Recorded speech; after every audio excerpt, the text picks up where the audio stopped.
ടാങ്കറിൽ നിന്നും ആസിഡ് ചോർന്നു. കുന്നിക്കോടാണ് സംഭവം. വാഹനം നിർത്തിയിട്ട് ഡ്രൈവർ ഉറങ്ങുന്ന സമയത്താണ് ആസിഡ് ചോർന്നത്.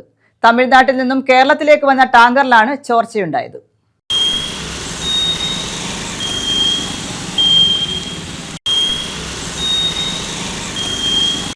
കുന്നിക്കോടാണ് ടാങ്കറിൽ നിന്നും ആസിഡ് ചോർച്ചയുണ്ടായത്.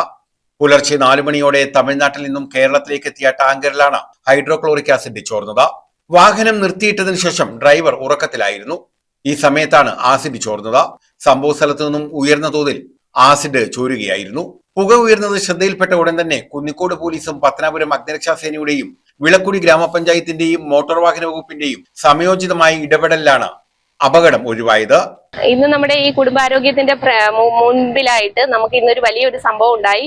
ഹൈഡ്രോക്ലോറിക് ആസിഡുമായിട്ട് വന്ന ഒരു ടാങ്കർ ലോറി ഇവിടെ നിർത്തിയിട്ട് ഡ്രൈവർ വിശ്രമിക്കുന്ന സമയം ആ ടാങ്കറിൽ നിന്നും പുക ഉയരുകയും അത് ആൾക്കാരുടെ ശ്രദ്ധയിൽപ്പെട്ടു. അത് കണ്ട് അത് മനസ്സിലാക്കി അങ്ങനെ പെട്ടെന്ന് അത് നോക്കിയപ്പോൾ ആസിഡ് ലീക്ക് ആയിരുന്നു. അതിന്റെ ഭാഗമായിട്ട് പെട്ടെന്ന് അത് KMMലേക്ക് പോയ വണ്ടിയാണ്.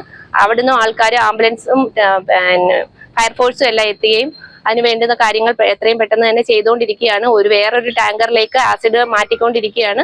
വലിയ ഒരു പ്രശ്നമാണ് ഇവിടെ ഒഴിവായത്. അതിന് വേണ്ടുന്ന എല്ലാ പരിഹാരങ്ങളും ചെയ്ത് പ്രവർത്തനങ്ങൾ നടന്നുകൊണ്ടിരിക്കുകയാണ്. മറ്റൊരു ടാങ്കറിലേക്ക് ആസിഡ് മാറ്റി. അങ്ങനെയാണ് അപകടം ഒഴിവായത്. News bureau, Punalur.